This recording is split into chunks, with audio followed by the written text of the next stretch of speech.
He knew my name, but I never told him. The moment Lucas Reyes looked up from his phone, I knew my 6 months at the National Sports Academy were finished. Shirtless on the bottom bunk, blue eyes scanning me like he'd already measured me up. Lucas wasn't just another player. He was the player, 20 million followers, magazine covers, brand deals, girls screaming his name every time he posted a training clip. And now I had to share a dorm room with him for the next 6 months. My name is Mason Carter, quiet kid, the kind who survived by staying invisible. Lucas grinned lazy when he saw me. Please tell me you're my roommate and not another coach. Roommate, I said. Lucas, he stood and offered his hand like I didn't already know every goal he'd ever scored. Mason, his handshake was warm, strong. It lasted half a second too long. I pulled away fast and started unpacking, mostly so I wouldn't keep starring like an idiot. 6 months until the Continental Championship. 6 months trapped in a tiny room with the most dangerous person I'd ever met, dangerous because of what he made me feel. I learned early what happens when rumors start. At my last academy, one player got labeled different. The locker room turned ugly. Jokes, slurs, that look in people's eyes like you were disgusting. Since then I locked everything down. No dating, no flirting, no risk, ever. But Lucas had zero personal space. Day 2 and he was talking to me like we'd been teammates for years, complaining about sponsors, whining about protein shakes, showing me stupid videos at 2 a.m. I nodded and pretended not to notice how good he looked after practice, sweat dripping down his neck. You barely talk, he said one night, tossing a football in the air from his bed. I talk enough. Half the team thinks you hate everyone. Maybe I do.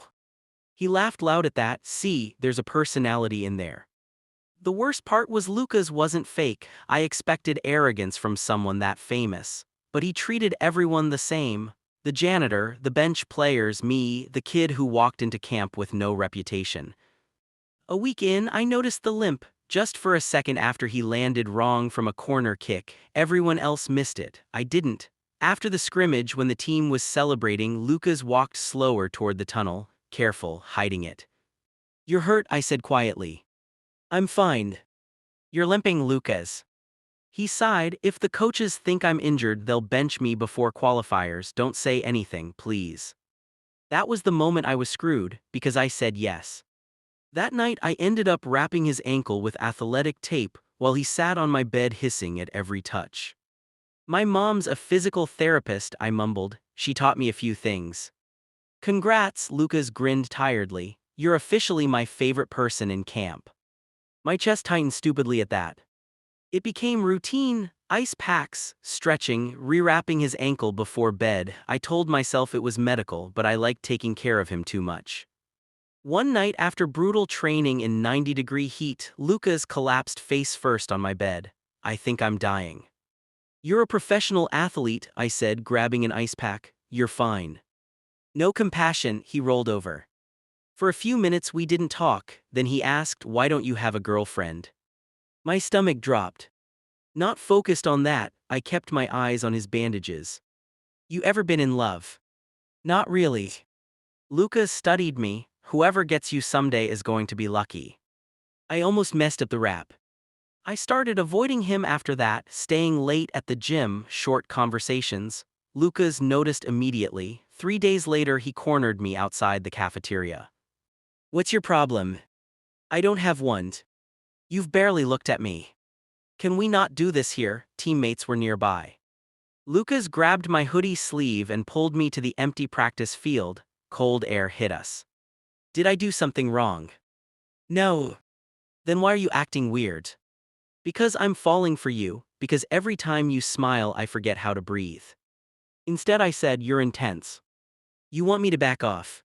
I opened my mouth to say yes, but the word died because Lucas looked serious, just waiting. I didn't say that, I admitted quietly. Good. He winced then, ankle again. I crouched in front of him, pushing his training pants up to check the swelling. My fingers brushed warm skin and my pulse jumped. You always take care of people like this. Just injured idiots. He smiled softer and caught my wrist gently. Why do I feel calmer when you're here? My heart stopped. This wasn't a crush anymore. By month 2, my whole schedule revolved around Lucas. Every night ended the same. Him sitting on my bed with one sock off while I checked his ankle. Him complaining dramatically while leaning into my hands. Him refusing treatment from the team physio because they'll snitch to the coaches. And me letting him get away with it. "You know this makes us look married," he said one night. "You complain too much to be anyone's husband." "Still nicer than most people here," he grinned.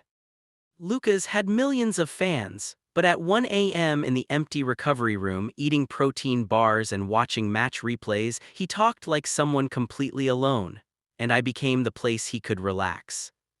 Then came the disaster. Exhibition match. Lucas played badly. By midnight social media tore him apart. Overrated. Sponsors pissed. Fans turning on him.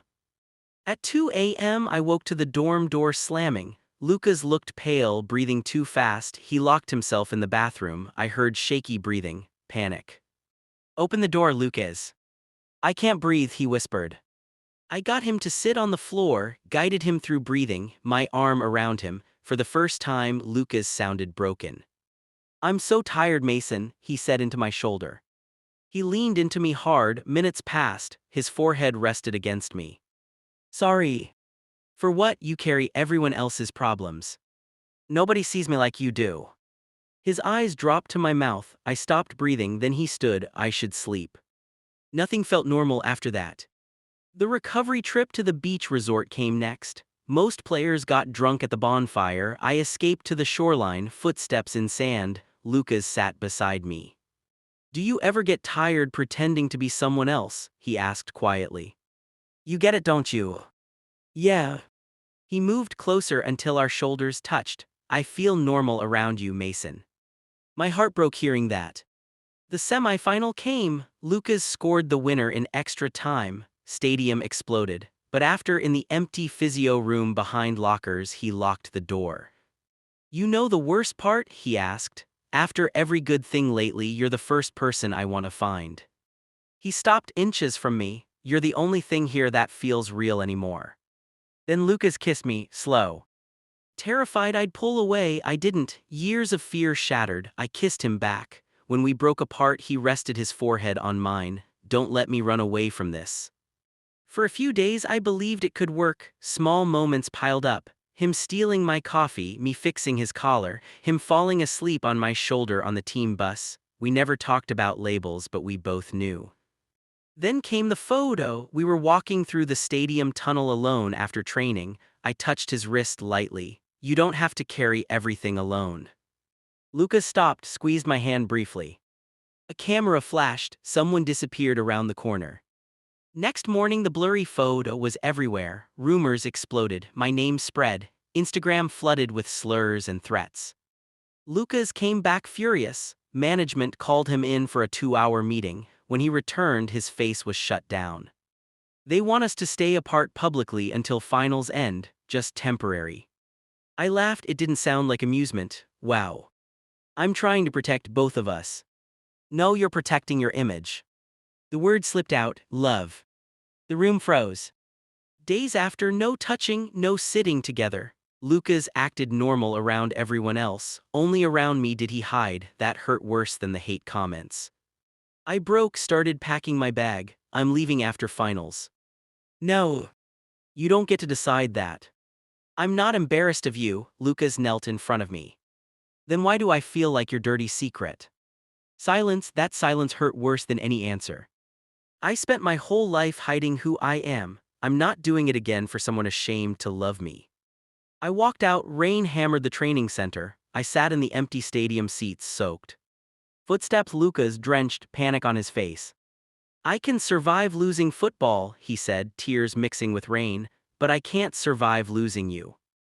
Back in the dorm, Lucas looked me in the eyes.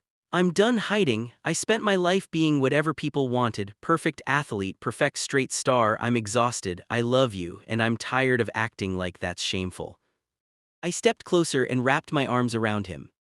The morning was war, agents calling, coaches demanding meetings, sponsors wanting statements. Lucas ignored all of them. That evening in the locker room with teammates watching, he walked straight to me and handed me a sports drink. Didn't hide, didn't back away. "Captain Ryan stared. You want to blow up your career over this?" Lucas looked calm. No, I'm protecting the best thing that's ever happened to me. Silence, then Ryan walked away.